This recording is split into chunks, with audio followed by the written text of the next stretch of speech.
15 વર્ષ, એક કે બે દિવસ નહીં પરંતુ 15 વર્ષોથી એક ગામના લોકો શુદ્ધ પાણી માટે તરસી રહ્યા છે. વાત છે બનાસકાંઠાના અમીરગઢની.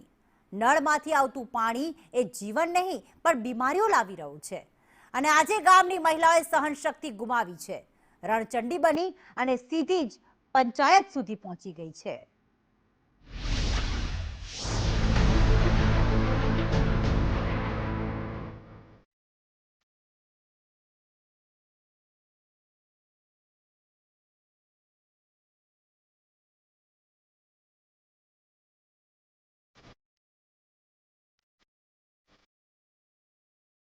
બનાસકાંઠા જિલ્લાના અમીરગઢમાં છેલ્લા 15 વર્ષથી લોકો દૂષિત પાણી પીવા મજબૂર બન્યા છે. છેવટે ગામની મહિલાઓએ થાકી કંટાળીને એક સાથે અવાજ ઉઠાવ્યો અને પંચાયત કચેરીએ ઉગ્ર રજૂઆત કરી. 15 साल से हमारे मोहल्ले में पानी बहुत गंदा आ रहा है, कपड़े भी धो सकते, पी भी नहीं सकते, और कोई सुनता भी नहीं है. कितनी दफे पंचायत में आ गए हम तो हेड तालुका तक भी पहुंचे पर तो भी हमारी कोई सुनाई नहीं हुई. बोले कि उधर जाओ तो उधर भी गए, हर जगह जा जा के आ गए हम तो. कोई सुनाई, बोले खड्डा खोदते और खड्डा खोद के बस बंद करते, बस ये काम कर रहे हमारे लिए और कुछ नहीं हमारे वास्ते. 4 दिन अच्छा पानी भी 4 दिन वही खराब पानी, बच्चे भी हमारे बीमार हो गए. સ્થાનિકોના જણાવ્યા મુજબ નળમાં આવતું પાણી માત્ર ગંદુ જ નહીં પણ આરોગ્ય માટે ગંભીર જોખમ છે.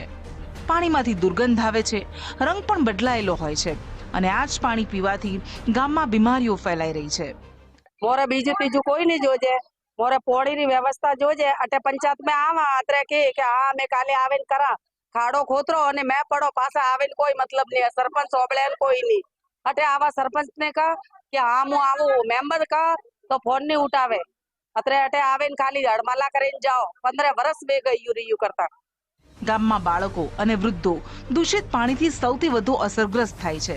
પેટના રોગો, તાવ અને ત્વચા સંબંધિત સમસ્યાઓ હવે સામાન્ય બની ગઈ છે. આ સમસ્યા હવે માત્ર પાણીની નહીં, લોકોના આરોગ્ય સાથે સીધી જોડાયેલી છે.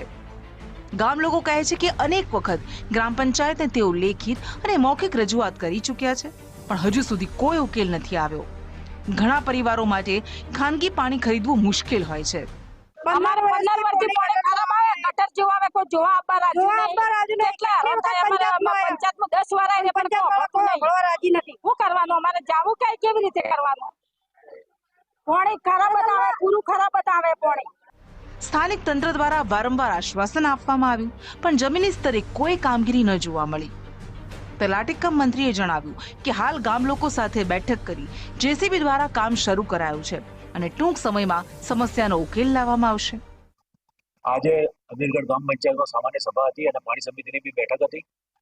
તો જેમાં ગામ લોકો મારફતે આજે બહોળી સંખ્યામાં લોકો આવી ગંદા પાણી વિશે બાબતે રજૂઆત કરેલી છે. જે બાબતે હાલમાં જેસીબી લગાડેલું છે કામ કરવા માટે, પણ એ પાણીનું હાલ પૂરતું અંશત નિરાકરણ આવી શકે એ રીતે અમે હાલ સોલ્યુશન તો લાવવાનો કોશિશ પંચાયત લેવલથી કરી રહ્યા. પરંતુ આગળ વાસ્કોમાં જે કામ થયું એ વાસ્કો યોજનાના અધિકારીઓને બી બોલાવ્યા છે અને આગળ વાસ્કોની સંસ્થાથી સંકલનમાં રહી અને જેમ બને તેમ જલ્દી ચોખ્ખું પાણી મળી રહે એ રીતેના પ્રયત્નો પંચાયત મારફત કરવામાં આવશે. પરંતુ પ્રશ્ન એ છે કે 15 વર્ષથી ચાલતી આવતી સમસ્યાનો ઉકેલ આવશે ક્યારે? શું માત્ર આશ્વાસનોથી લોકોનું જીવન સુધરશે કે પછી ખરેખર અમીરગઢને શુદ્ધ પાણી મળશે? અમીરગઢના લોકો માટે હવે આ પ્રશ્ન માત્ર પાણીનો નથી પણ આરોગ્ય અને જીવનનો છે. કારણ કે શુદ્ધ પાણી માત્ર સુવિધા નહીં પરંતુ દરેક નાગરિકનો મૂળભૂત અધિકાર છે. અશોક રાણાવાસિયા, અમીરગઢ, સંદેશ ન્યૂઝ.